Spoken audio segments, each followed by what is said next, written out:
Hello, this is Bad Vibes.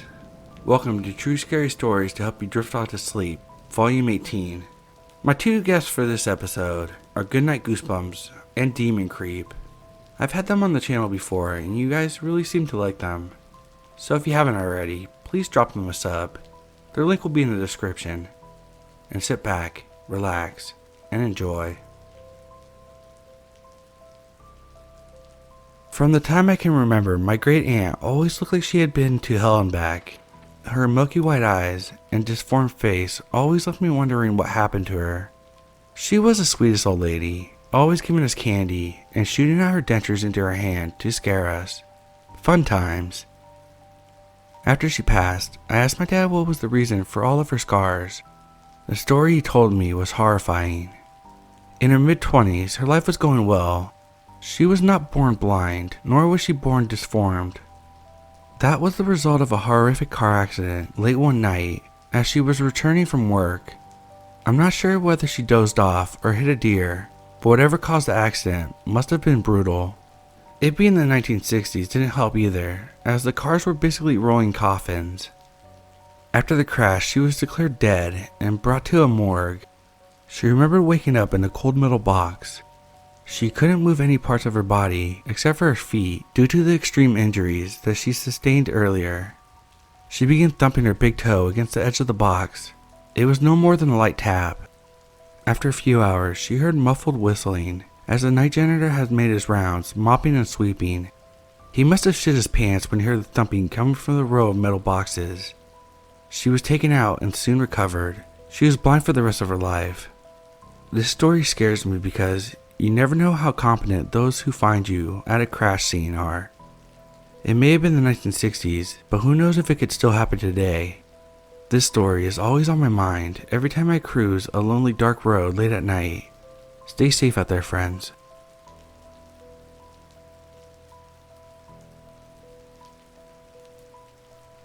So this isn't my story, but the story of someone my grandmother is close with. So a couple decades ago, my grandmother's best friend, we'll call her Mary, went to a friend's wedding.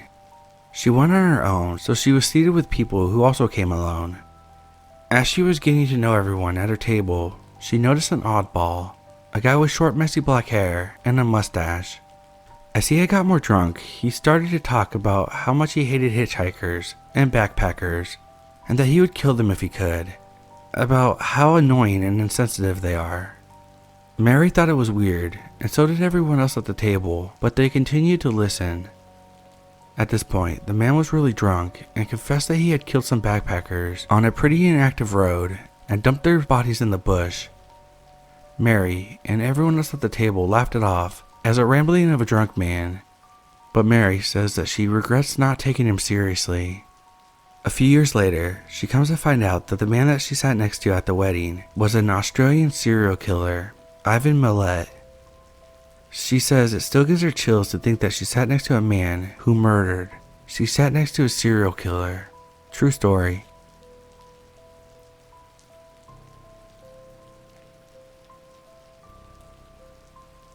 I am young. I'm 30, so I'm kind of young. But I see this little girl at Walmart not too long ago, running around the toy aisles. She must have ran past me 4 or 5 times, and every time she did, a man would get right behind her, on her tail. For some reason I could feel something was off. I stopped the little girl and asked her if she was lost. She said yes. I said to her, "This man isn't your daddy?" And with almost a tear in her eyes, she looked at him and slowly looked back at me and said, "No." I grabbed her by the hand and told her that we were going to go to the front to call her mommy. As a man was in our aisle, I gripped her a little harder when we walked past him and went to the front of the store, walking right past the man, looking him straight in the eye, and he just kind of gave me that side smirk that till this day makes the hair raise on my entire body. Had I not stopped this little girl and brought her to the front to find her mom, I'm genuinely scared to know what would have happened to her.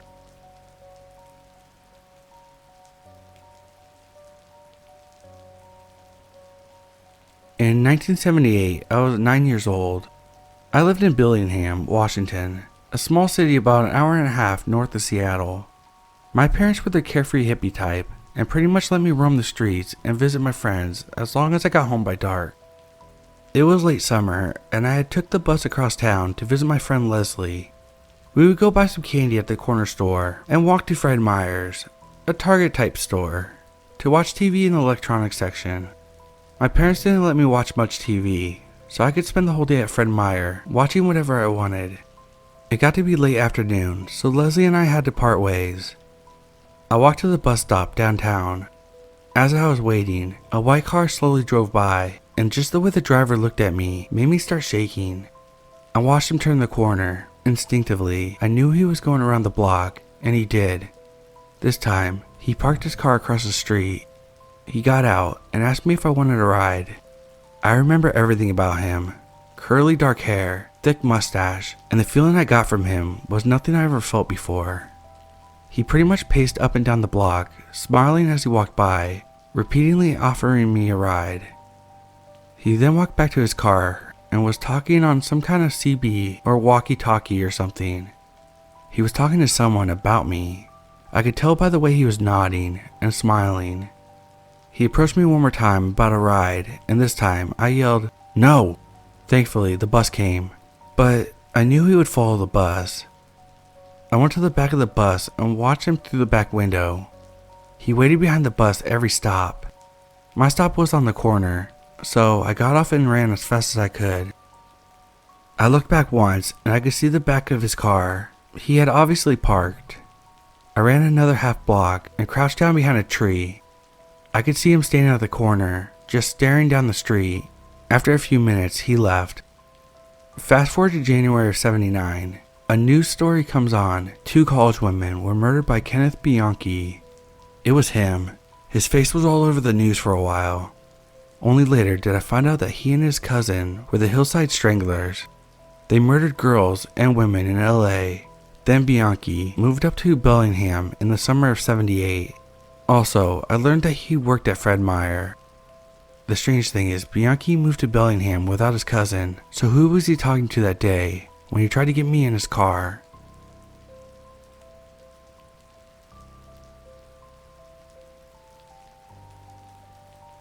Okay, so this happened to my dad.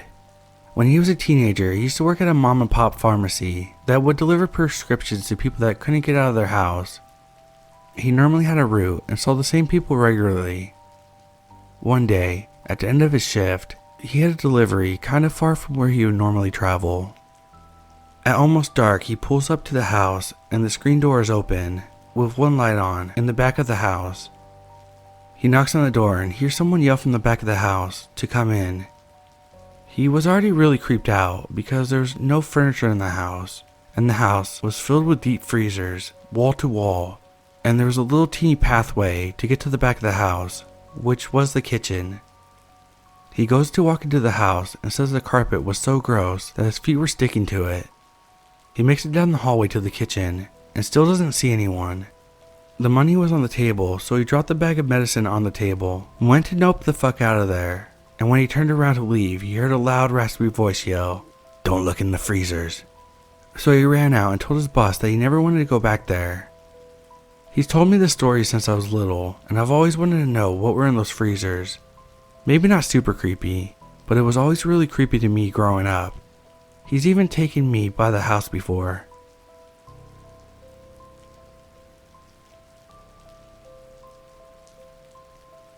This happened when I was about 14 to 15. I'm 19 now. I was in my basement playing PlayStation, absent-mindedly late into the night, like I often did at the time. Being up until 3 or 4 a.m. was not unusual for me. How my house is structured, it has a front door, but also has a second set of front doors if you're down the driveway. The basement is by those second doors. As I was ready to log off for the night, I started hearing my dogs go crazy upstairs. They sometimes bark at nothing, cars passing in the night, or too much wind whipping past the windows. However, as someone who listened to too many scary stories, that was more than enough for me, and was about to go straight up to my room when I caught a glimpse of movement outside the window. I looked through the window to my front yard, but I couldn't see anything. Suddenly, I heard my dad yell in a voice lower than his own, "Hey, can I help you?" This was what set me into pure adrenaline mode. I stood frozen, staring out the window as my ears strained to hear the guy's response. I still got nothing before my dad continued. "Sorry, you have the wrong house. Get off my property." He comes back into sightline, a man wearing a white sleeveless shirt and cargo pants. I watched as he walked off our front path onto the street, then back onto the path. He was seemingly unsure of where to go or what to do. It was now I realized with utter dread that I didn't lock the second set of downstairs front doors. I finally break my frozen spell and run back downstairs and lock the front door. I take a deep breath and start back down towards the stairs when I hear it, the door handle jiggle. I don't even look back. I book it up to the top of the stairs and to my parents' room. My dad had already called the cops. They came about a half hour later and seemingly picked up the man at an empty house down the street that was in the process of being sold. The following day, the newspaper told of an escaped convict from the max security prison here. Some sort of mix-up was made and they let the wrong person out. They caught him luckily enough, but didn't detail where. And that is how I both forgot and remembered my way through a creepy encounter.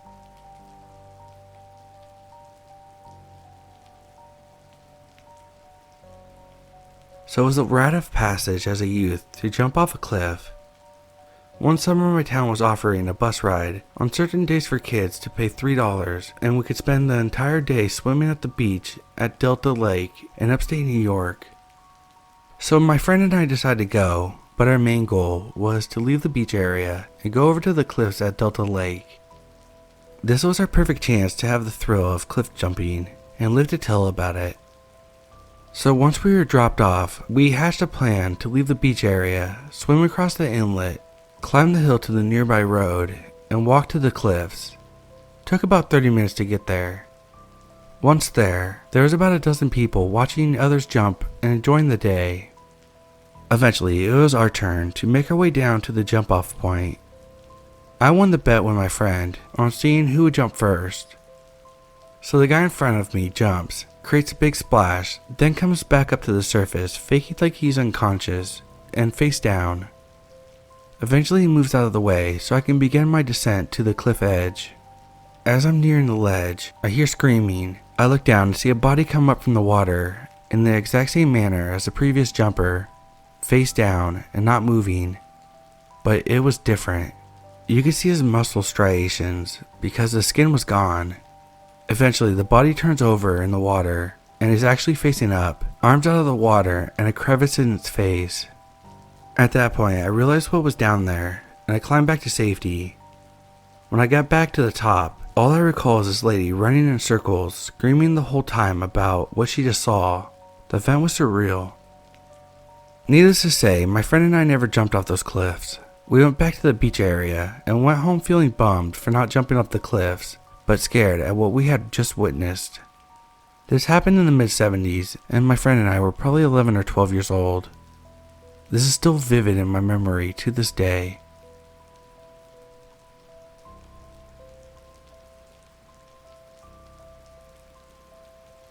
When I was in high school, I spent a lot of time at the local park.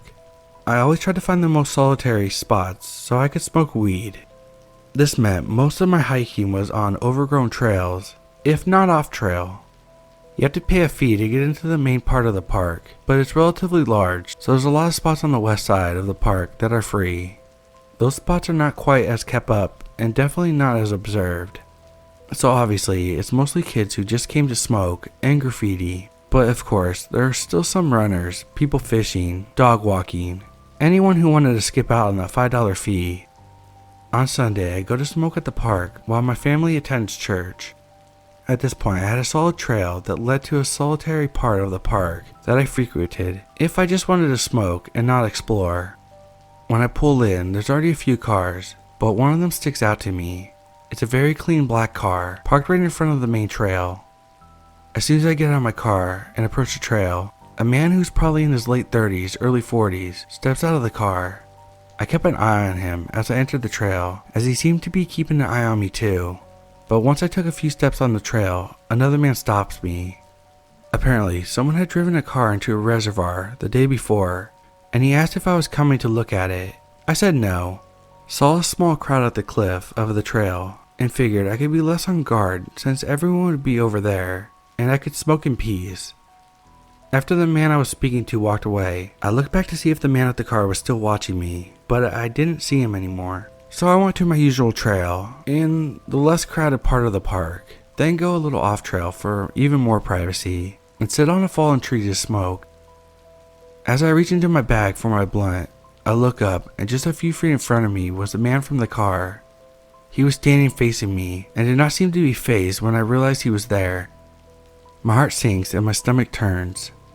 I listened to a lot of true crime, so immediately in my head I was like, don't act like a victim, be confrontational, and said, "Can I help you?"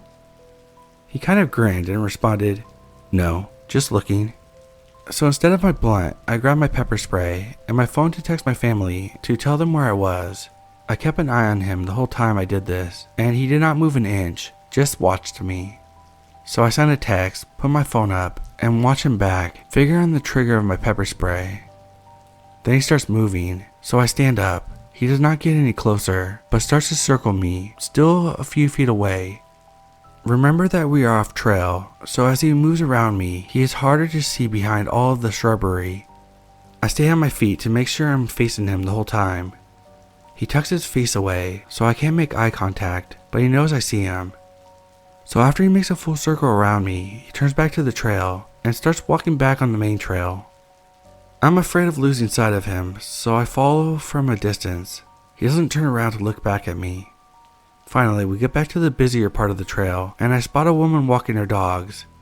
He goes off another trail, and I go to her and tell her that this man has been following me. But when I look up to point him out, he is gone. She tells me that's scary, and I just say be careful, then go to my car and leave. It was obviously a very creepy encounter and a potential close call, but sometimes I feel there's even a little bit more to it. This encounter took place 40 minutes from Delphi, Indiana, in September of 2016. A few months later in February 2017, 13 and 14-year-old Abigail Williams and Liberty German were murdered while hiking at their local park. Their murderer has never been found.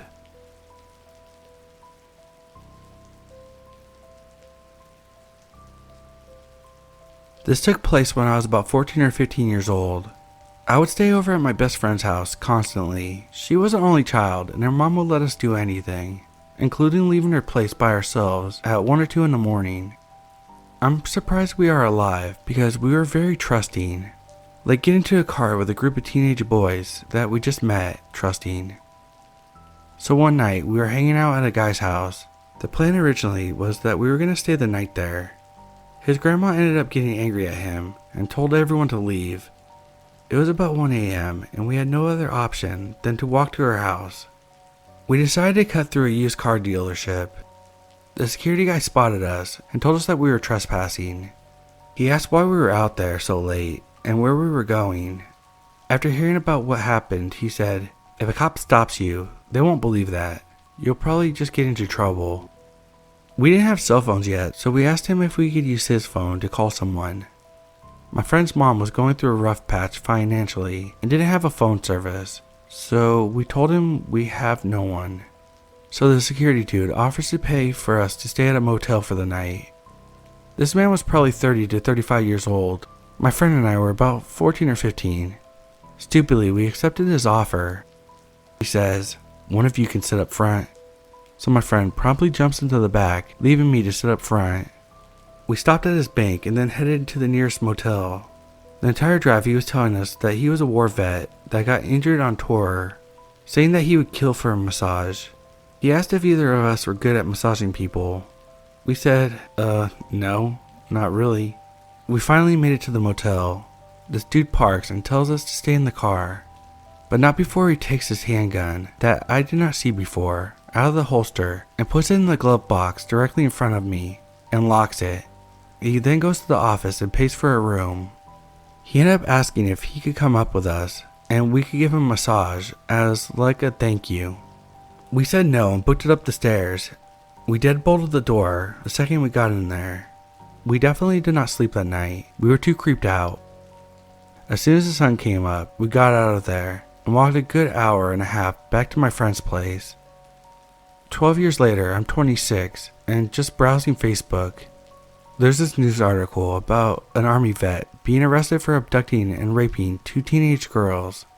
It was the same bald-headed motherfucking security guard that picked up me and my friend. It was a very unsettling feeling, thinking of what could have happened.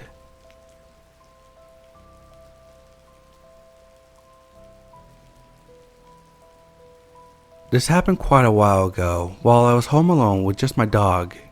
After all this time, I'm sure what happened was really strange, and I have no idea what this man actually wanted. So I was watching TV one night at around 11 p.m. when I heard a car pull up outside and the engine shut off. I figured it was obviously a neighbor, but my nosy dog wanted to take a look and went to the window. He kind of messed up the blinds when he went up to go take a look, so I got up to fix them. When I did, I noticed the car had parked across the street from my house and my neighbor's house. I couldn't really make out any details, but it looked like the driver was just sitting in the car. At the time, I didn't really think anything of it. I got a drink and went back to watching TV.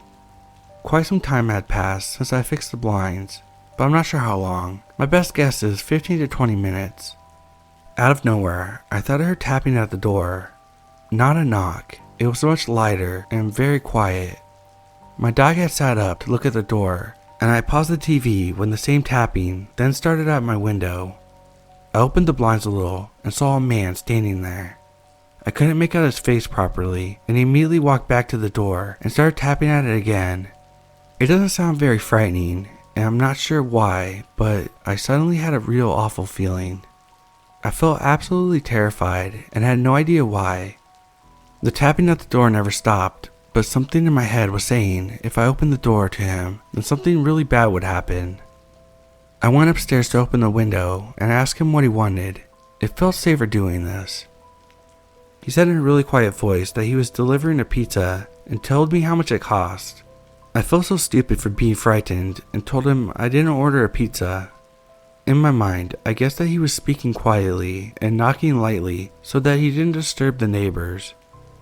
My dog followed me upstairs and was letting out an odd growl and a bark, which isn't unusual for him. I was trying to shush him when the man downstairs told me that he had the correct address and that I better get downstairs now and open the door to pay what I owed and collect my food before it got cold. I was really confused because I most definitely did not order any food and began telling him again when I noticed he didn't even have a pizza. He wasn't even carrying anything. I told him again that he had the wrong address and he got really angry. He kept telling me to open the door. He was going between angry and sort of trying to persuade me to go back downstairs.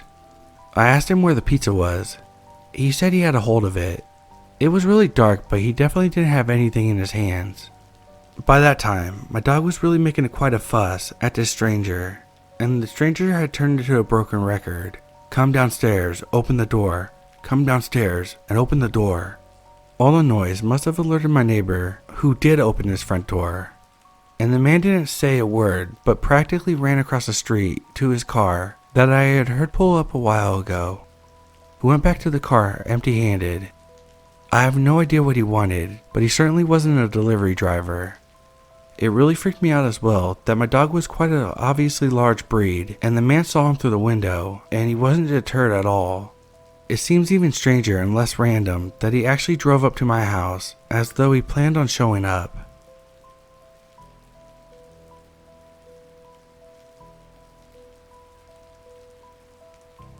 This story is slightly different, as it's more strange than creepy. It happened back in 2004 when I was 12 years old. It was autumn, the beginning of the school year, but the weather was still uncharacteristically warm, and the dark nights of Northern Europe had not kicked in yet. I was playing outside with my best friend Kristen. We were sitting and talking on the large rocks in front of my apartment complex, right under my window. I don't remember how long we had been there until we see a man who we had never seen before walking towards us.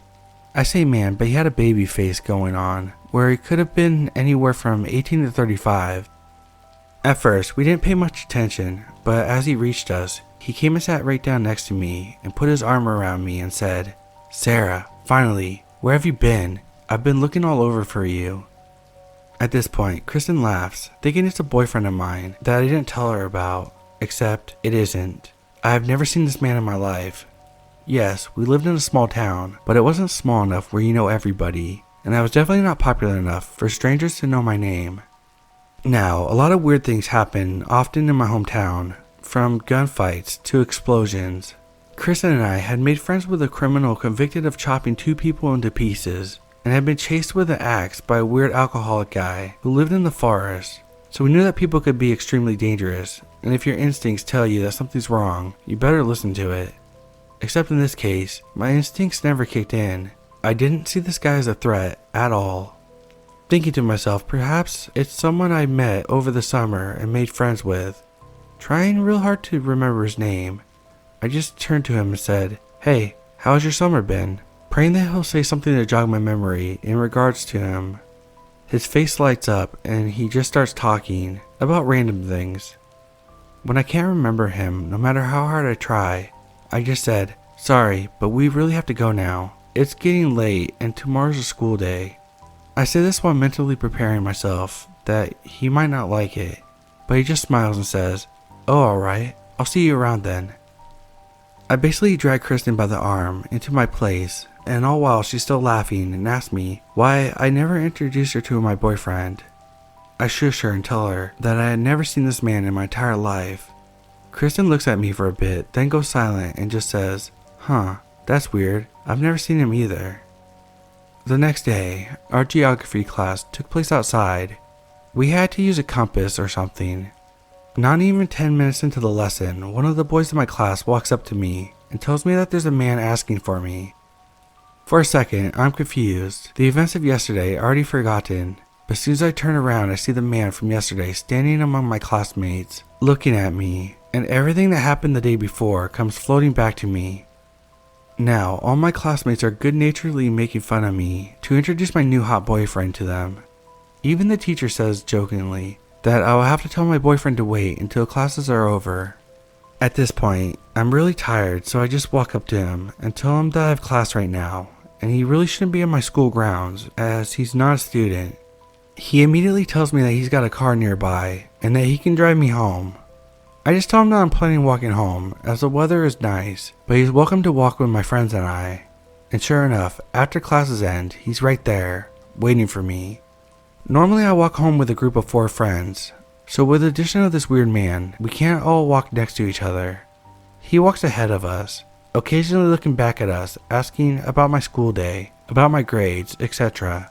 Completely harmless questions, no weird compliments, no weird anything except for the fact that I still don't know who this man is. Same evening, my phone rings, a call from an unknown number. I answer and hear a familiar voice go, "Hey, did you get home alright?" I asked him if one of my friends gave him my number, and this time he sounds almost hurt and says, "No, you gave it to me. How can you not remember?" Again, we talk for a bit, mostly about grades and school. I'm not going to drag this story out too much, but this man called me every single day, followed me to school, in school. He even sometimes came into the building and found me in the school corridor just to talk to me. Walked home with us after school. He found me when I was out with my friends. He always knew when my extracurriculars would end.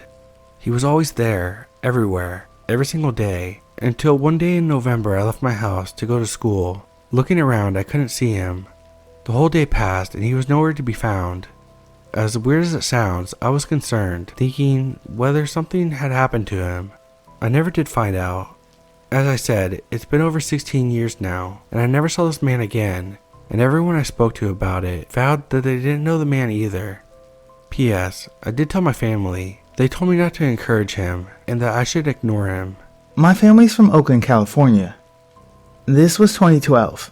I was 16, my brother was 12, and my parents were both in their mid-50s. One summer, we were on a road trip and ended up camping in the mountains above Lander, Wyoming. I remember sitting in the back seat behind my dad who was driving. We were on a dirt road above Sinks Canyon, and all the windows were open. It was July and very nice out. We pulled over by the turnout to one of the lakes to the right of us to look at the map. My parents weren't sure how to get to the campground on the other end of the several-mile road. About this time, A young lady came jogging from the other direction. I remember she was blonde, had on a yellow tank top and dark shorts. My dad waved out the window to her and called her over. He explained that we were lost and asked if she knew the area. She introduced herself as Amy. "I sure do. If you keep following this," she motioned toward the road in front of us, "it will take you to Lewis Lake. The campgrounds are going to be on your left." A few years later, I saw an episode of Disappeared that featured a runner who had gone missing in the late 1990s outside of Lander, Wyoming, and had never been found. When they showed her name, Amy Bechtel, and her photo, the hair on my neck immediately stood up. It was her. When we saw her, she appeared to be the same age and was wearing the same clothes described in the program. I showed my dad a few days later, but he didn't remember the specifics that I did. He remembered her name being Amy, but also thought that I was imagining things. My brother was asleep when this happened, and my mom didn't remember anything. But 5 years later, I know what I saw. It was Amy.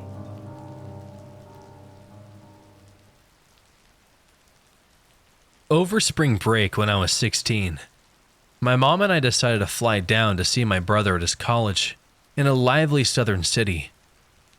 My family and I had spent our summers in the city for the entirety of my life, and we were used to drunks and odd people. Safe to say, this was a town that I knew like the back of my hand. Anyway, we decided to rent a room in an Airbnb that used to be an old southern-style home. The doors had been replaced with one that were metal and required an access code, so we felt safe. It was our second night there, and we decided to go to bed around 10 p.m. We heard the usual whoops and cries of drunks from the streets, and occasionally patrons entering the main door, which our room sat immediately to the left of. My mom had fallen asleep, when all of a sudden someone starts banging on the door like a maniac. I was anxious, but decided that it was nothing. Someone who just got locked out by their friends, as there was a wedding party in the room above us. This continued for 20 minutes, then ceased. I fell asleep, then at 12 a.m. the banging resumed. Because of the house's age, you could hear the banging throughout the house. So a woman came down and said, "This isn't your apartment, and if you don't have a code, you can't get in." Instead, the person became even more enraged and started slamming against the door. This was a sound I could never forget. The woman threatened to call the police if they didn't leave, so they did. It was nearing 1:30 a.m. and the crowds outside had died down. I closed my eyes when the banging started again, paired with someone slamming against the door. My mom told me to call the police as we sat shaking in bed. The operator informed me that several other patrons had called in requesting police and said they were in the area. I ended the call. In a few moments, we heard the breaking of glass and someone screaming. I quickly called 911 again, stating how the situation had gotten worse. I was in tears, trembling and thinking this person was inside the house, about to do something terrible. We heard yelling of, "Get out," from the room that sat across from us. The police arrived and my mom stepped out of the room. When she came back, she told me an older man was heavily intoxicated with no idea where he was. He had punched the window from the room across from us, the window which was right next to one of the patrons' heads. The police arrested him on charges of disorderly conduct and damages of property. The next morning, my mom told me not to tell my dad, as he would have freaked out. I agreed. It had been one of the scariest moments in that city for me.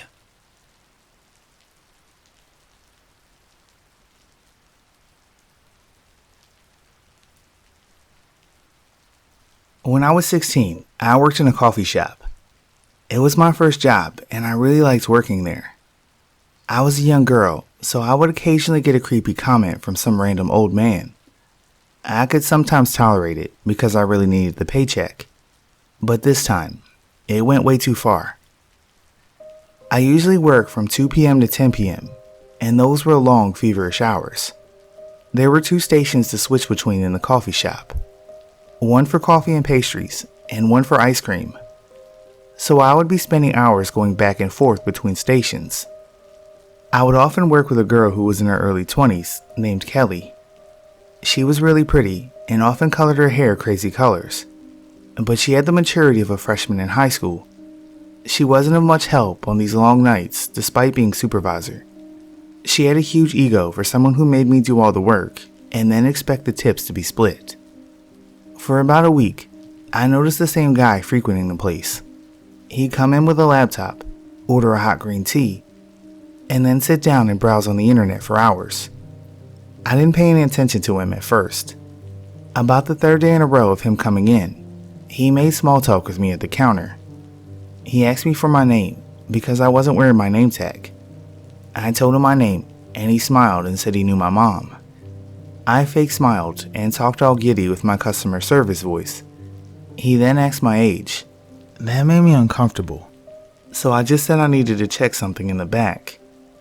I told Kelly that the customer out there was being creepy and asked if she could take care of him for me.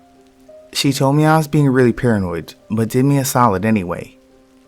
I sat on my phone for about 10 minutes before going back out behind the counter. Kelly and this guy were laughing and talking like old chums.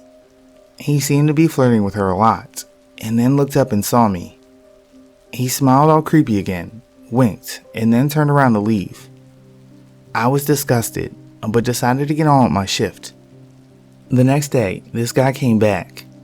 He ordered his tea and then quietly went to sit at a table. I'm sort of a snoopy person, and I walked over to the ice cream area where I could get a look at his screen. He was scrolling through some girl's Facebook photos, and she looked very young, like younger than me even. He clicked on pictures of this girl in swimsuits and just stared at them. I was very creeped out and forced myself to ignore it.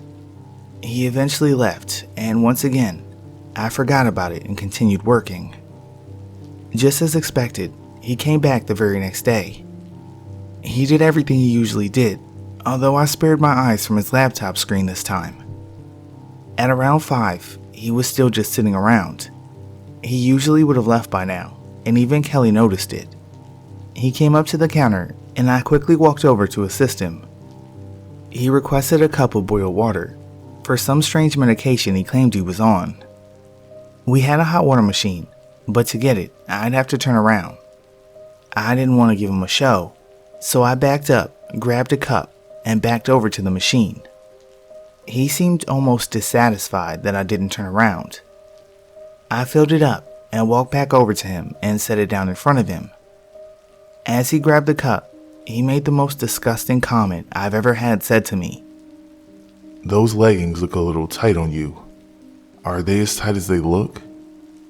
I didn't even emote, I just stared at him. He chuckled and said that he was just joking and walked back over to his laptop. I went into the back and told Kelly that she needed to kick him out. She refused and said he was just being nice. I got upset with her and walked back out. I was too scared to tell him to leave. He ended up spending the entire day there, and when 10 p.m. rolled around, I grabbed the keys and locked the doors. They are locked from the outside, but you can still open them from the inside. This was usually my way of telling customers to get out in the nicest way possible. This guy didn't move. I brought the sign from outside back in and shut the door. He then piped up and asked what high school I went to. I ignored him and walked behind the counter and shut off a couple of lights to signal that we are very closed. Kelly came out and saw that he was still there, but didn't even try to kick him out. She made small talk with him at the counter and let him sample the ice cream. He offered her some strange white thing that looked a lot like a pill and claimed it was a mint. She declined. I was quietly counting the tips and splitting them with the tills out. I felt very uncomfortable having our registers out with this creepy guy hanging around. He didn't make any effort to talk to me, but I overheard the conversation him and Kelly were having. He asked her out, and she said no and that she had a boyfriend. He asked her what school she went to, and she laughed and said she's 22. He said, Oh, I thought you were 15. Kelly didn't laugh at that one. I was incredibly disgusted and grabbed my half of the tips and got my bag. I know I shouldn't have left Kelly there with him, but Kelly didn't take shit from anyone, and she could definitely kick some ass if she wanted to. And I said goodbye to Kelly and walked out to my mom's car and told her about the weird guy. My mom doesn't tolerate that shit, so she swerved around and pulled up in the parking lot. She asked if the large white truck was his. I said yes, and she told me to stay in the car. Before she even got out, he came out and saw us. He smiled and waved and started walking over. My mom backed out and drove away and told me that she knows that guy. My mom works at a bank and he's a member. He would constantly try asking her out despite her being married and make inappropriate comments. My mom has a framed picture of me on her desk and customers can see it. He must have seen that and found me on Facebook and learned where I worked. We called the police when we got home and told them about the man. They told us they were looking for him and they would call us back. They found him pretty easily. He was arrested, but not for harassment, but for the fact that he had been banned from the premises for a year and wasn't allowed back yet. So, to the creepy man who stalked both me and my mother, let's hope for your sake that we never meet again.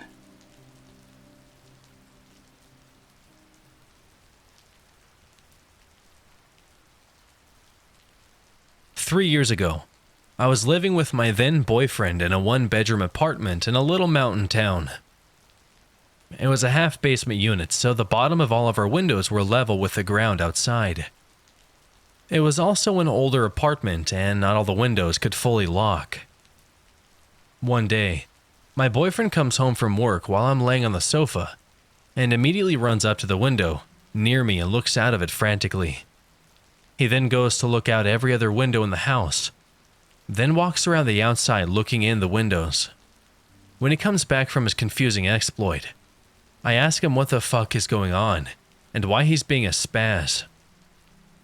I think I just walked up on a dude looking in the window at you. He took off as I walked up, he tells me. This was naturally very upsetting. But after discussing it and considering the time of day, it was about 2 p.m., and the number of people out and about around the complex at that time. We came to the conclusion that it was just a curious neighbor or someone passing by happening to glance in. With that, we forgot about it. If only that was the end. For the next couple of months, odd stuff happened here and there. Someone would knock on the door occasionally, then when I went to answer, no one was there. I'd find things in my apartment that I wasn't familiar with, or things like clothing items would vanish. I didn't really think twice about any of it until one night. My boyfriend and I were arguing, around 1 or 2 in the morning, and we were being a little loud. We were standing in the kitchen face to face. His back was to an open window with the blinds up halfway, and I was facing it. Amidst our arguing, I glanced behind him at the window, thinking I saw the reflection of my face in it. The window was open, and it wasn't my face. There was a man with his face pressed almost against the window screen watching us. Given the fact that we were arguing and it was late, I thought for a moment it might have been a concerned neighbor walking up to the window to speak to us. A main walkway for the complex was right on the other side of the window. So I spoke to him. "Hello, can I help you?" I asked a little aggressively, thinking our neighbor was intruding on our privacy. He responded to this by staring, unwavering and cold, right at me. His face did not change expression. He did not blink or move. Just looked right at me in a way I have never been looked at before or since. In this instant, I also realized that because of the window being level with the ground, the only way this man's face could be where it was if he was laying on the ground outside of the apartment, or crouched and contorted to look into the window. My heart sank. I buried my face in my boyfriend's chest and closed my eyes in fear. My boyfriend up to this point thought I was messing with him. When I buried my face into his chest, only then did he say, "Is there really someone at the window?" I whispered yes to him. He felt my fear and took a moment before he turned around. By the time he did, the man was gone. It was at this point I started to think about all the little odd occurrences that I've been experiencing. I assumed the worst. I filed a police report with his description, and my brother loaded my apartment up with weapons to protect me, or at least inform this peeping Tom that I was armed. After that night, myself, my boyfriend, and my brother were on high alert. There were a couple times when my brother came over that he saw a sketchy dude hanging around, and even one time he saw him at my window. He tried to follow him discreetly, but the guy took off running as soon as my brother stepped in his direction. The last night I had an experience with this man. I was sitting home alone on my sofa. My boyfriend was at work at a restaurant about 2 blocks away. He had picked me up from work about an hour earlier. We had sat on the sofa together a little while when we got home. Then he kissed me and left for work, locking the door behind him. After he left, I continued to sit on the couch on Reddit for a while in silence. After about an hour of me sitting there in silence, I hear a door creak open. It's a small apartment, so to see the bedroom and bathroom doors from the couch, all I had to do was lean a little to the left. I assumed it was one of my cats coming out of my bedroom. So you can imagine my shock when I lean over and see the door that's opening is the door to the water heater closet / small storage space. I look to my right and see both my cats sleeping soundly at the other end of the couch. I look back to the door and it's still creaking open very slowly. It opens enough for me to see it. A set of fingers wrapped around the door, easing the door ever so gently to open it as quietly as possible. That was going to be a no from me, dog. I ran my ass barefooted out the door, into the snow and down the street to my boyfriend's work. I called the cops. When everyone was back to check out the apartment, he was, of course, gone.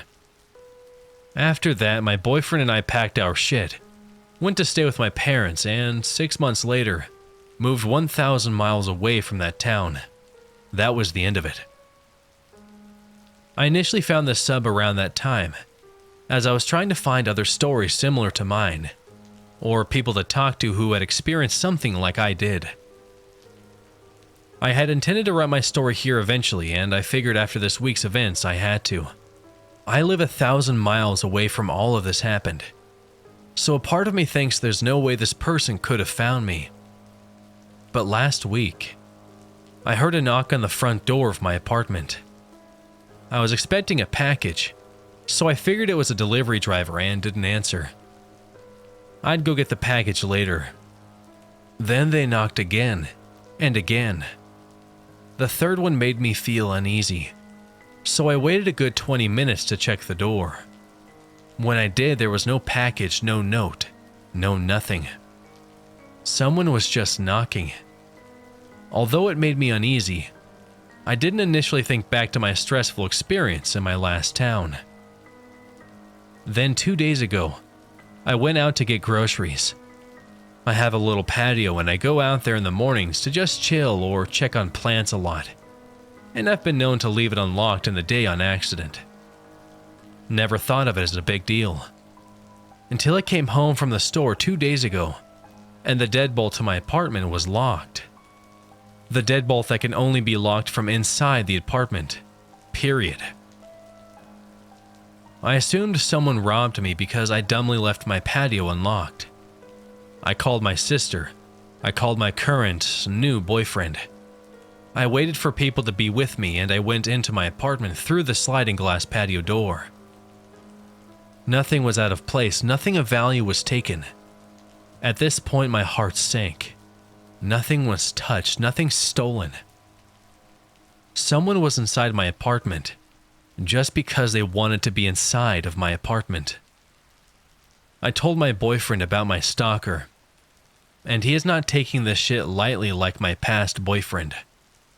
I filed another police report, We checked for recording devices and cameras. He put Nest cameras up all over the place, and we're on high alert. I really truly hope this is a coincidence, but if this man really followed me across multiple state lines, there's no one on this earth I'm less interested in meeting.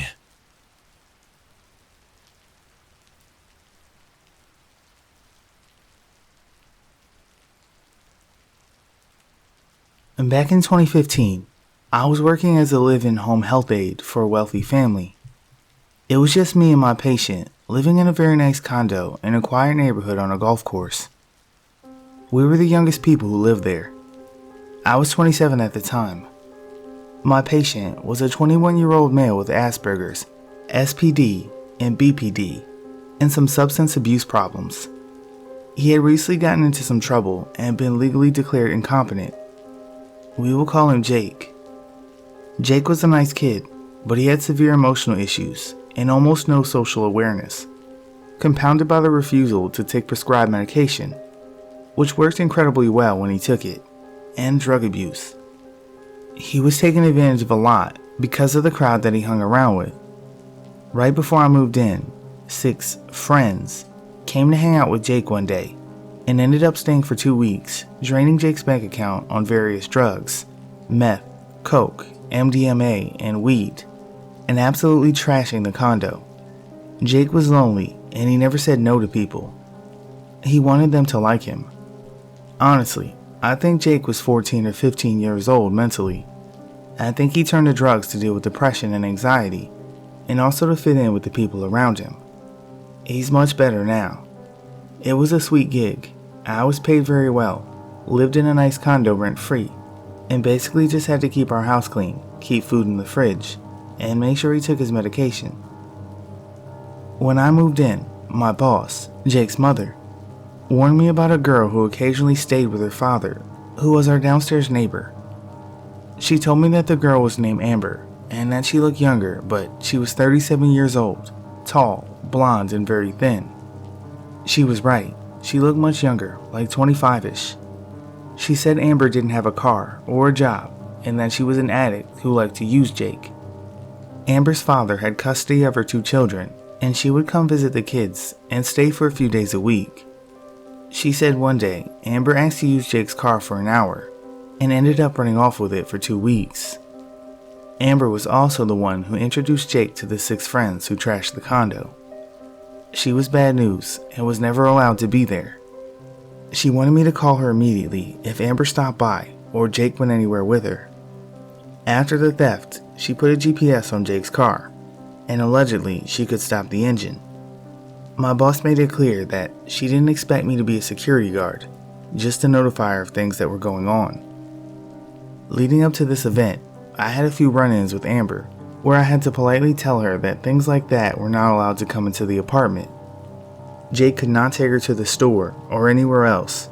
No, Jake couldn't go to a party at her boyfriend's house, etc. Amber was always spaced out. Like, she talked slow and seemed wide-eyed and off. She explained to me that she'd been hit by a car while riding a bike recently, and complained that she was the one who ended up going to jail. I was like, how? Apparently, she takes a lot of Xanax and was under the influence. So I think that explains the spaced out part.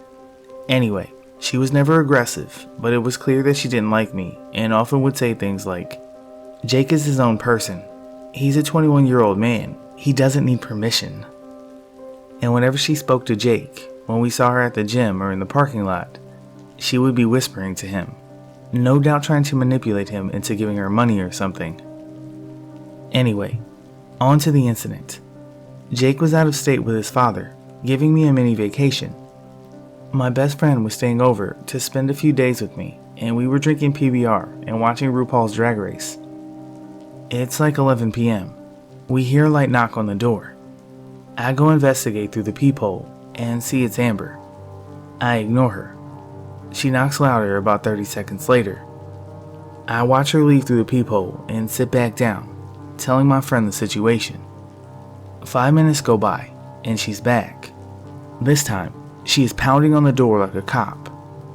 I'm getting pissed because I'm off work, and I don't want to deal with her crazy, especially with my friend over. So I say nothing and go back to the couch. She knocks like a normal person and starts saying, "Hello, Jake. OP? I need help. Hello?" I still don't answer.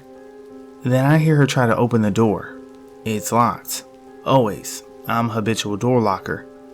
And this enrages her or something, and she starts screaming and pounding on the door nonstop. I get up and look through the peephole again, and she looks like a demon. Her pupils were huge, so I think she was on something. She looked crazed. Her hair was tangled and wild. She was sweaty and angry. Looking back, I'll never forget those wide pupils looking at me through an evil glare. I ask her through the door what she wants. She says she needs to speak to Jake right now. He owes her money, LOL, and she needs a ride to her boyfriend's house right now. I tell her Jake isn't home. She then asks me if I'll take her. I tell her no, I've been drinking and I'm going to bed. She let out a frustrated scream, punched the door and left. My friend and I went to bed shortly after. Didn't hear from her again after that. The next morning, we're getting ready to leave to go to breakfast. I hear a knock like a policeman's knock at the door. You know the sound. I look through the peephole expecting to see Amber, but this time, it's an actual cop. I open my door and can see my parking lot is full of police. There is a van marked crime scene unit and an ambulance. I honestly assume Amber overdosed or something. The cop wants to ask me if I heard anything strange last night. I tell him about my encounter with Amber and ask if she's okay. He tells me that she's in custody for the murder of her father. Does Jake own a crossbow, and is it missing? Yes and yes, it's been missing for weeks. He says I need to speak to some detectives at the station. So, I don't know if she came to my door before or after she murdered her father with a fucking crossbow like she's Tyrion Lannister or something. But the detective told me that his theory was that she was a heroin addict, and she was withdrawing and needed to get to her boyfriend's for more dope. She tried to get Jake to drive her, and when that didn't work, she asked her father, who refused. This is what went down. They argued. Other neighbors heard that. She killed him with the stolen crossbow and stole his truck. She only got a mile away before she was signaled to pull over. She led the cops in a high-speed chase over the span of 2 counties before she finally lost control and crashed. The cops were only pulling her over on suspicion of drunk driving, but when they went to speak to her, she told them that she was speeding because she needed to check on her dad. She thinks someone stabbed him. They asked her why she thought that, and she wouldn't answer. They sent police for a welfare check, and they found him before her sons did. So, that was the time my crazy drug addict neighbor murdered her father with my patient's crossbow. Yeah, let's never meet again.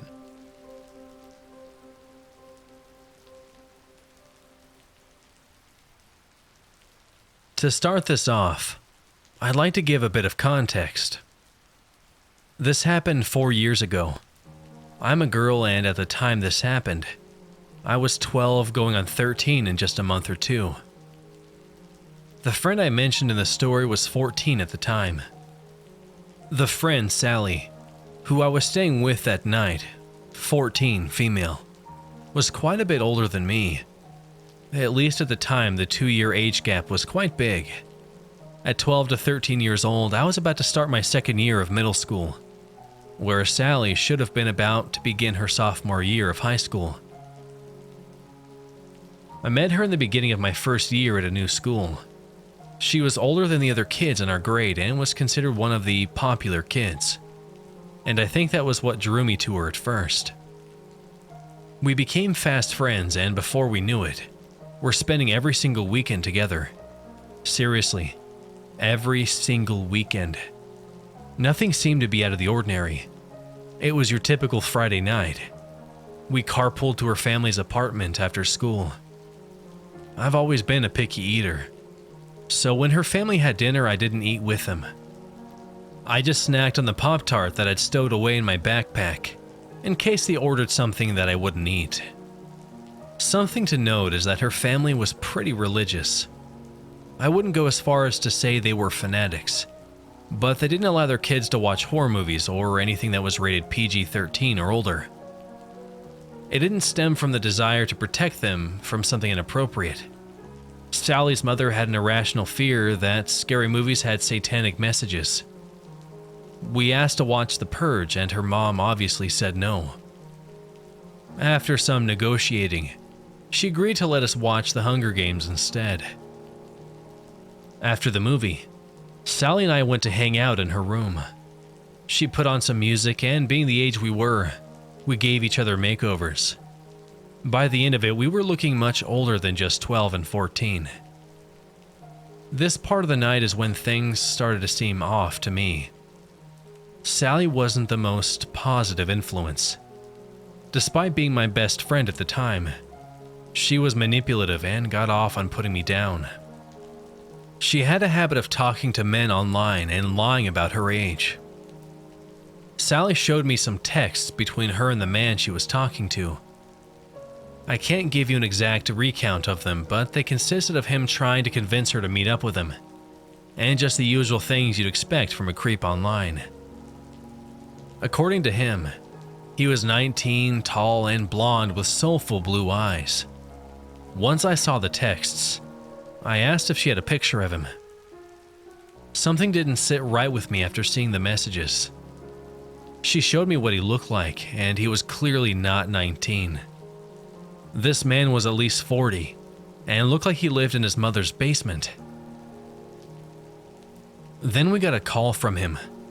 Sally answered without hesitation, and when I heard the voice on the other end of the call, I felt like I was going to be sick. "You're so pretty. Why don't you come meet me?" he asked. Sally said that she couldn't because she was spending the night with a friend. The mention of that sparked his interest, and then he proceeded to try and ask us both to meet him. Sally, lacking any common sense, said yes.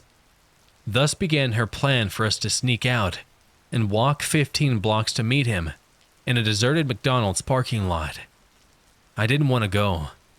I was raised on stories of what happens to teen girls who meet random men from the internet in person. But after adamant pleading from Sally that she didn't feel safe going by herself, I agreed.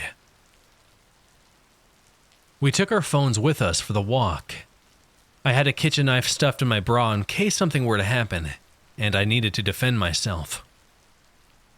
The route we had to take to get there didn't have very many street lamps, and there weren't many houses. We were surrounded by trees on both sides of us. When we got to the parking lot, the only car parked nearby was a black beat-up 2000 Toyota Corolla. The car was still running when we got there, and from what we could tell, there was more than one person inside. The man from the picture got out of the front passenger seat and left the door open behind him before approaching us.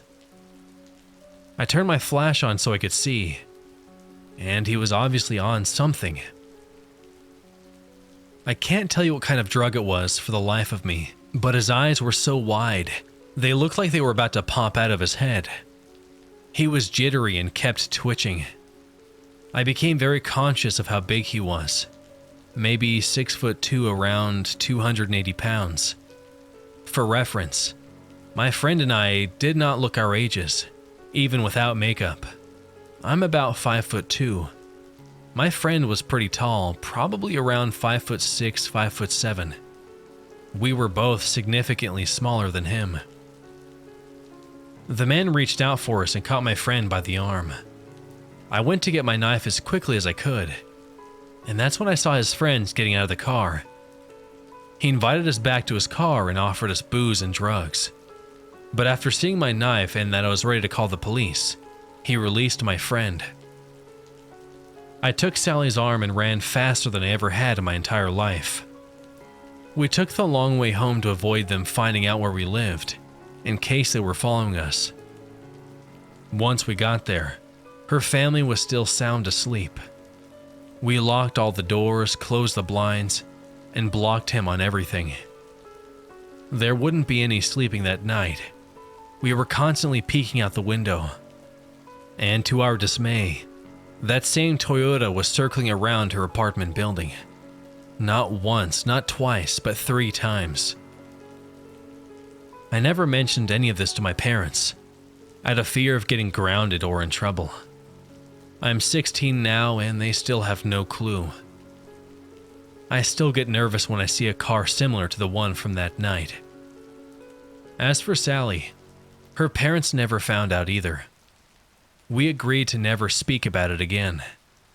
Thankfully, she moved into a new house just a few weeks after that happened. Safe to say, Sally and I haven't spoken in 3 years. She was pissed at me for ruining her night, and our friendship didn't last for too long after that. We had a pretty bad falling out, but looking back on it now, it was definitely for the better. So to Sally, thank you for teaching me a very valuable lesson and making me realize that some people are best just left alone. And to the man and his friends who tried to prey upon 2 young girls, let's not ever fucking meet again.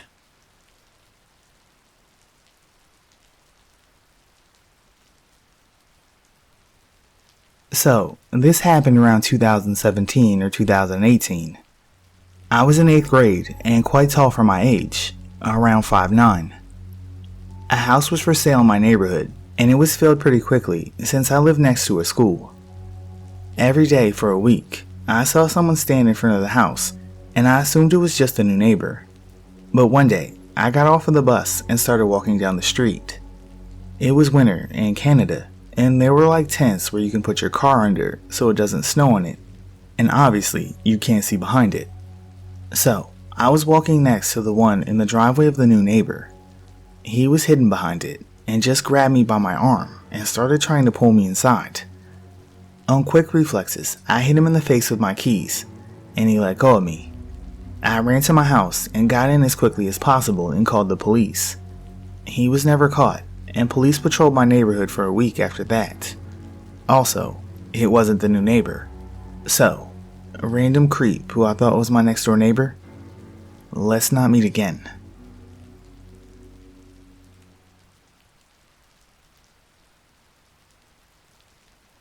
So, when I was 15, my mom was friends with a man who wanted to date her, Jake. My mom was not interested in a relationship with this man at all, and in fact was dating another guy, Colt. My family is full of pretty serious rednecks, and my mom is no exception. So one day my mom invited Colt and his roommate Frank over to shoot some guns at our home range. We shot for a while and eventually went in around dark. So my mom and Colt got drunk after we went in. Frank cannot drive due to some brain damage, so they ended up staying the night at the house. Around 2 a.m. I was still up playing video games. My mom and Colt were in her room asleep when Frankie comes running down the hallway, saying a truck just pulled into the driveway. I look out the window and see it's Jake. Apparently my mom hadn't texted him in a few hours, and he's extremely possessive, so we went by to check to see if she was home. Keep in mind, Colt's Ranger was parked in the driveway, and is very obviously a guy's truck. Think spiked lug nuts, spur hanging from rear view, skull hydro dipped dash. Jake absolutely flips. He starts ringing the doorbell non-stop, beating on the door, walking around the house beating on windows, screaming my mom's name, and circling Colt's truck. At this point my mom and Colt are awake, and since we have blackout curtains, she tells us to keep the lights off and hide in the hallway. And if we don't do anything or respond, he'll think no one is home and leave. Colt, being sober now, is understandably pissed, threatening to go out and deal with it. It is now important to point out the size difference between Colt and Jake. Colt is 5'5" and 125 pounds. Jake is 6'3" and 240. Jake could punt Colt 50 feet if he wanted to. Because of this, my mom forces Colt to stay inside. This went on for 45 minutes. At one point, we see on the camera monitor in my mom's room, that Jake has punched the side of Colt's truck. Then we hear the screen to one of the windows slide up. The windows in question is locked, and Jake couldn't fit through anyway, thank God. It's at this point that I think of the only thing that will make Jake leave. I grab a gun, act terrified, which at this point I am, and walk to the living room and ask, "Who the hell is it?" out the window. Jake realizes it's me and asks where my mom is. I tell him she's out with her friends and that I haven't heard from her, and I'll call him when she gets home if I'm awake. He says thank you and left. After all the shit he did, that's all it took for him to leave, and honestly I was amazed. I genuinely thought I was going to have to shoot him. Later on that night, around 4, we hear his truck outside again. He squeals his tires down the road, obviously pissed that Mom still hasn't called him. The next morning, he's back again at 10, again beating on doors and windows, screaming and trying to get a reaction. Colt again tries to go out and handle it, but Mom won't let him. He finally leaves again, and Colt goes out to look at his truck. There's a 3-inch deep dent in the side of his bed. Colt is understandably pissed, and tells my mom to let him know if that fucking creep comes back. Jake had beat on our doors until his hand bled. This also may have been from hitting the truck, but I don't know, and had blood on the doors and windows. My mom wouldn't let me call the police because she felt that it would just cause unnecessary strain, and that she thought it was over. So the cops were unfortunately never involved. She was also worried he'd do worse if the police were called. My mom stopped talking to Jake after that, and I never felt comfortable in that house at night again. Once I started driving, I didn't stay the night there very much, opting to visit during the day and go back to my dad's at night. So Jake, let's not meet again.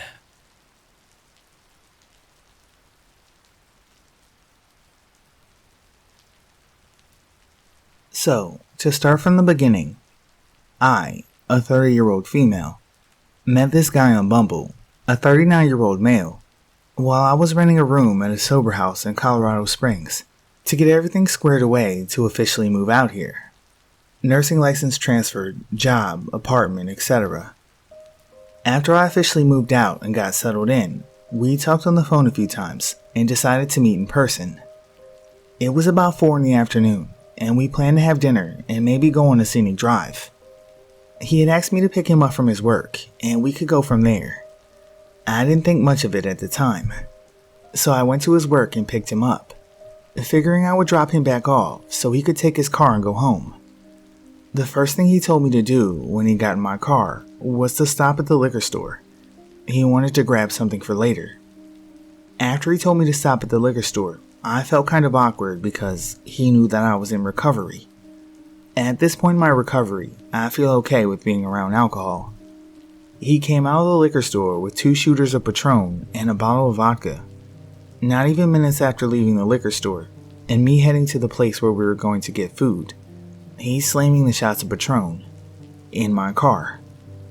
I started noticing with his behavior that he was very manic and kind of jumping from subject to subject, and they would randomly ask me if I was upset or if he had done something to make me mad. I already have all the bad vibes and can tell something is very off with him. During our drive to get food, he's telling me how when he was little, he threw a rock purposely at a bunny and killed it, and also within the last 5 years was at a bonfire with his friends and shot a cat that was in the field. At this point, I'm totally weirded out and already trying to figure out how I'm going to end the date. This was brought up very casually, like it was no big deal. Also, he knows that I have 3 cats. We get to the taco place, and he proceeds to ask the staff if they have no-carb tacos. The lady looks confused, and basically was like, tacos are pretty much all carbs. He started getting anxious about what to order. I could tell with his mannerisms. I ended up just ordering for us. He proceeded to then get a beer to go, along with a shot of Patron. He was able to get it to go because of the whole COVID situation. So we get in my car, and now I have a bottle of vodka, 2 empty shot bottles of Patron, which he just tossed on the side of my door, as well as a to-go beer and another shot of Patron. He continues to drink and would randomly shout, Oh, look at us in Colorado eating great tacos. I'm drinking, you're driving. It's beautiful out here. so I couldn't bear the date any longer and said I had to go meet a friend. He seemed a little upset and confused. So we get back to his dealership he works at, and he said it was fine to just drop him off. He wanted to go in the dealership that he owns, while people were still working and eat the tacos. He said, Let's go in. It's a beautiful place. I can drink comfortably, and we can eat the tacos. I declined, and we ate them in the car quickly. When the plan was for us to go our separate ways, he then asked if I can just bring him home. I said okay. Anything to get him out of my presence at this point.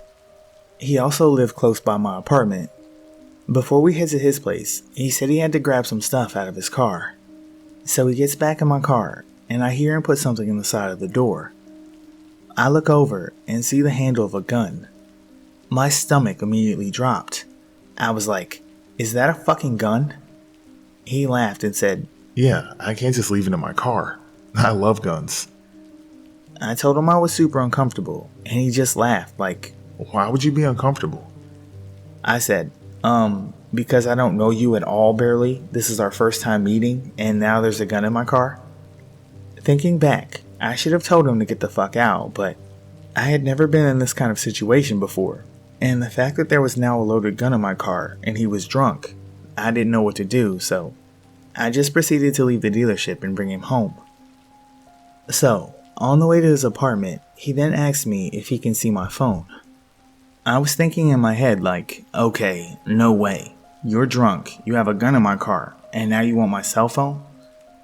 I asked why, and he kind of stuttered and said he wanted to look up a song. I said I would type it in, and he insisted that he did. I then just kind of blurted out, no, you have a gun in my car, and now you want my cell phone. It's not happening. He kept seeming so alarmed that I was so freaked out about him having a gun in my car, and then wanting my phone. After typing in the song he wanted, I continued to humor him and make future plans, and talk about how great of a time I had. This was the only tactic I could think of to keep him in a positive mood and think that things were going great. All I could think of was the loaded gun next to him.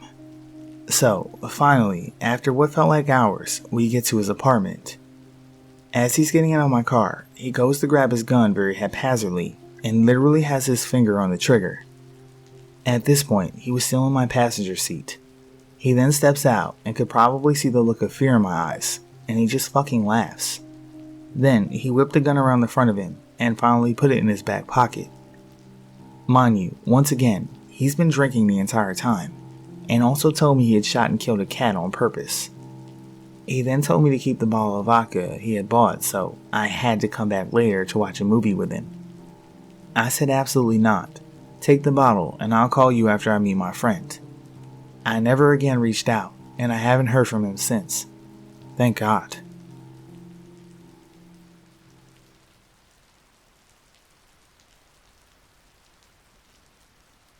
I'll preface this story by saying that this is a throwaway account, and I've never opened up about this story, because it's taken me a long time to let this sink in. My story isn't as life-threatening as the other ones here, but I felt the need to let this off of my chest. The story starts off with me at 12 years old, diving into the world of puppy love and awkward first romantic encounters. I was called the slut of class during an age where no one actually understood what that entailed, since I was openly liked by at least 5 guys in our class. This only made my self-esteem fall even lower than I thought was possible. I was overly friendly at this time, because when you're young, insecure, and often verging on suicidal, you tend to overcompensate. This meant that I was close to the class outcasts, the ones that were on the spectrum of Naruto running through the halls to socially anxious. One of these guys was the stalker. Stalker was a casual friend. We'd share lengthy conversations about video games and random YouTubers. You know the kind.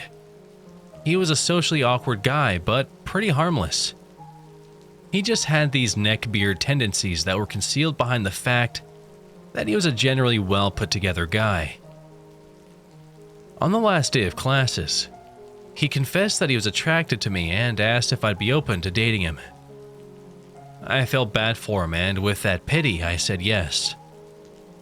The good girl complex I had was taking full control, even if every inch of my brain was saying no.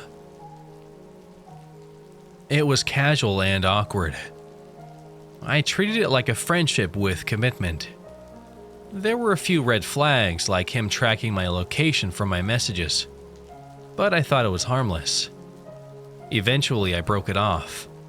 The whole ordeal just left a bad taste in my mouth, and I didn't want to keep it going any longer, as I felt that 6 months was probably enough to validate breaking it off. After all, we were 13, and who the hell took relationships at that stage seriously? Turns out he did.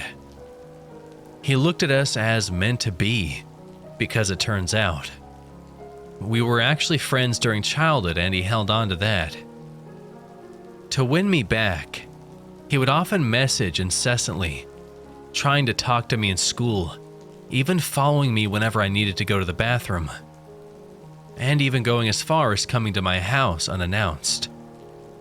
At that point, I was alarmed, especially with the thought that he was probably following me home, with how quickly he arrived after I got home from school. Still, good girl mentality in check, I thought I could just turn this into a friendship. He made it very clear that it wasn't going to be that way. He would pick fights with anybody that I liked, and it was excruciating.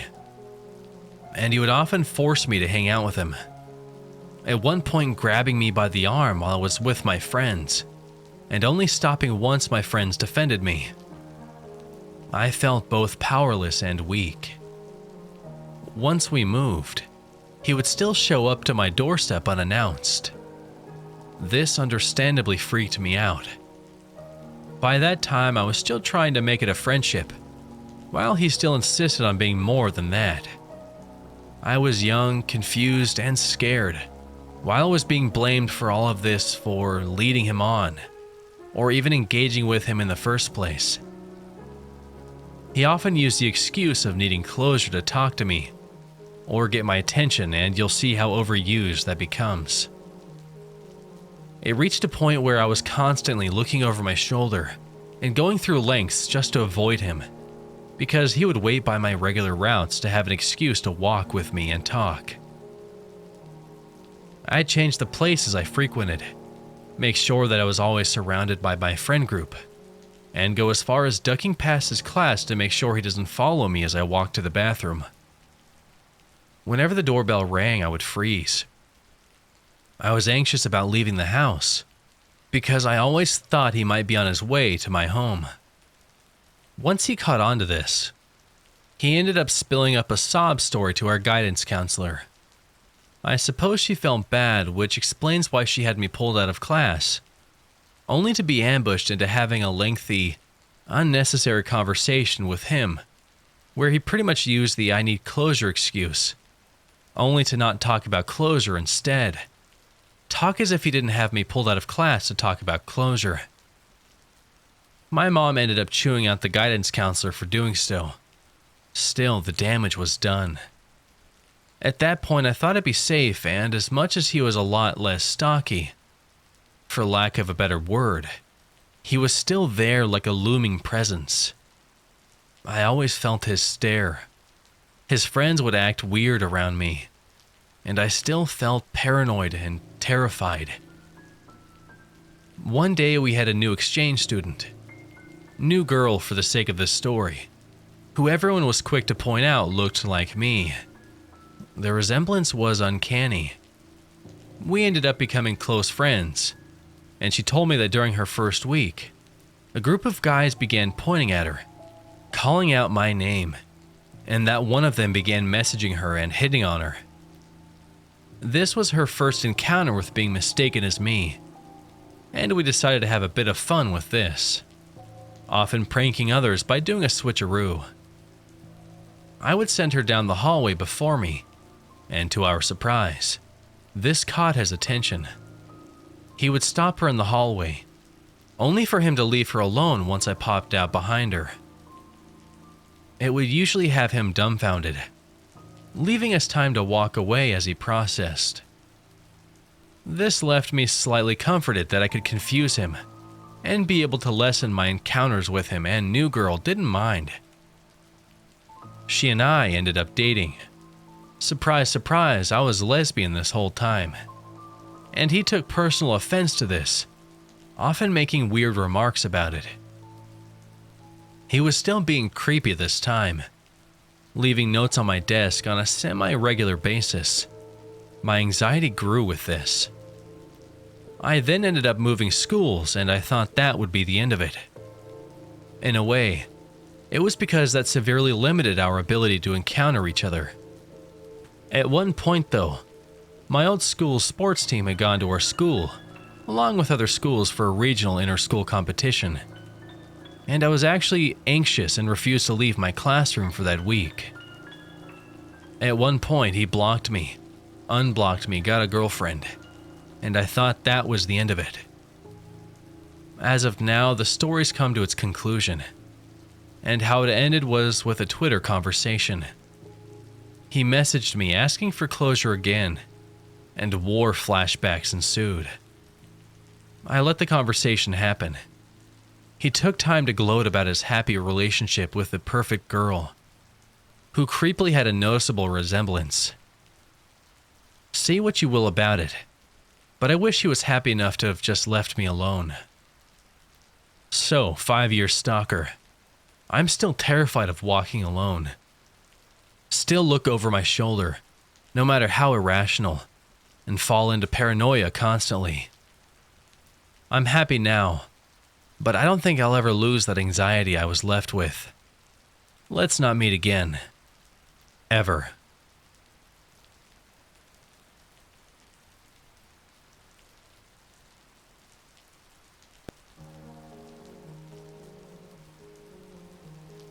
I went to college in a historic mid-sized city in Florida, and at the time lived in a duplex downtown, maybe 3 blocks from campus. The city is known to be pretty safe, and I lived in a pretty decent area with large historic homes near me. This story takes place about 3 years ago. A little backstory that will become relevant. The duplex I lived in had a front door that locked, and then both the upstairs and downstairs units had their own locking door. I lived downstairs and had 2 roommates, but this specific night only one of my roommates was home. We knew the girls that lived upstairs, but only really spoke to them in passing. When they moved in, we emphasized how important it was for them, to keep the main front door locked. And they did a good job of doing so. So me and my roommate are in for the night, knowing the front door is locked, and smoke a few joints. At some point we hear a knock at the front door, and quickly realize the girls upstairs had ordered a pizza. Later on, it becomes evident that they never locked the front door after receiving their pizza. So we finally go to sleep in our own rooms, and since I had a queen bed, I would often sleep with my phone and laptop next to me in my bed. A couple hours after I fall asleep, I woke to a man standing over my bed. As soon as I realize I'm not dreaming, I notice that he is quickly moving my phone and computer off of my bed and moving my comforter, trying to get into my bed. I start to ask him who he is, what he's doing here, and just generally confused. As I was still slightly high from before I went to sleep, the only thing he said to me multiple times was that he was just trying to get in bed. At this point I begin to panic, as my mind obviously goes to the worst. I was hoping that maybe my roommate had invited some random Tinder guy over, and that he had gone to the wrong room. But the more I questioned him, all he had to say was, I'm just trying to get in bed. I own pepper spray and a stun gun, but I had accidentally left them on a shelf that the guy was standing in front of, so there was no way I'd be able to grab them without escalating the situation. Realizing I needed to do something quickly, I blurted, "There are 5 people who live in this house, and if you don't get the fuck out now, I will scream and they will all be here within seconds." Luckily, that's all it took to scare him off. I don't know if that had brought something with him or if he had stolen something from me, but I saw him grab something in the dark and run out of my room. As soon as he left my room, I shut the door and locked it, and tried to find my phone. I couldn't find it anywhere, but then quickly realized that between my room and the front door is the room of my friend that was home. As scared as I was terrified that the guy had maybe gone into her room. So I grabbed my stun gun and a pocket knife, counted to 3 and ripped open my door. I ran into my roommate's room, but she was fast asleep, and there was no evidence of the guy. I told her what happened, and she asked me if I was sure I wasn't dreaming. I began to question myself until I walked out of her room and saw that our front door was wide open. I went to my room to search for my phone, and finally found it, hidden under a pile of clothes across the room from where I had left it. That sent a chill up my spine, as I immediately knew for a fact someone had been in my house and room while I was sleeping, and long enough to hide my phone, which only worsened my suspicions of his intentions. I ran back to my roommate's room, who at that point believed me, barricaded ourselves into the room, and called 911. Within minutes, there were police cars swarming our street and yard, and they yelled for us to quickly leave the residence and run towards them. At least a dozen police officers came running in and searched every inch of our apartment, and woke the girls upstairs, and searched their apartment to ensure the man had left. The officers then had me write a statement, and I gave them a description of the man. And to this day, I've never heard a single thing about the case. I feel incredibly lucky with the outcome of the situation, but the thought of his intentions terrifies me. And additionally, the fact that he was never caught scares me, as I would hate for anyone to have to go through the pure fear that I did. I will add, there is a chance that he was on drugs or mentally ill, and had no bad intentions. However, because he was never caught, I will never know, and my mind will always assume the worst. To the man who now keeps me up at night, let's not meet.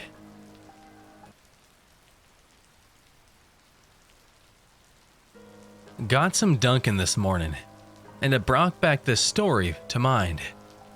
Figured I'd share it here. During high school and college, I worked at Dunkin' Donuts for about 7 years, and bounced around to a few different locations. I was used to working at the Dunkin' in my town, where we would get the yeast rings delivered periodically and frost them ourselves as needed. I transferred to a new shop about a half hour from my house, with all the same responsibilities except for the donuts. They were delivered by corporate, and they arrived frosted almost perfectly. They looked like the plastic donuts they show in commercials, always round and not squished together, and they would dip them in frosting so it was evenly spread and neat. It was a busy Saturday morning, and it was close to Valentine's Day, so we had a fresh order of brownie battered donuts delivered that morning. We were slammed, which was normal for a weekend, so it wasn't out of the ordinary to see my manager, who I'll call Jeremy, running around stressed out. When he first ran past me, I didn't think anything of it, and I just continued making sandwiches at the sandwich station. He rushed by carrying a pastry tray, and I watched him begin frantically throwing something in the trash, looking worried as hell. At first I laughed and just said, "Jeremy, what the heck are you doing?" He straightened out and looked absolutely beside himself. I had never seen Jeremy look so lost, so I asked what was going on and if something was wrong. Someone filled the brownie battered donuts with staples. He told me he got a phone call from corporate that one of the stores in our chain, which contained 10, had somehow discovered multiple staples in every donut in their order. That was at least 48 donuts for our store, and more or less for the other 9, depending on their sales. They told Jeremy we had to get rid of the most recent delivery, because whoever put the batter in the filler dumped a ton of staples in as well. Thankfully, we hadn't sold all of the previous order yet from that morning, because it was still relatively early. But the more I thought about it, the more I felt like I was going to be sick. What if a young child had gotten one of them? I pictured some family sitting at home on a Saturday morning, going out to get some drinks and donuts for the kids, and imagined everything else that could have happened after. I never found out what came of it, and as far as I know, neither did my boss. I'm assuming nothing happened because I thankfully never heard anything on the news. Makes me wonder if they covered it up. And I hope they were able to find out who the assholes who did it were. So, Dunkin' Donuts terrorist, let's not meet, and I hope somehow you're rotting away somewhere.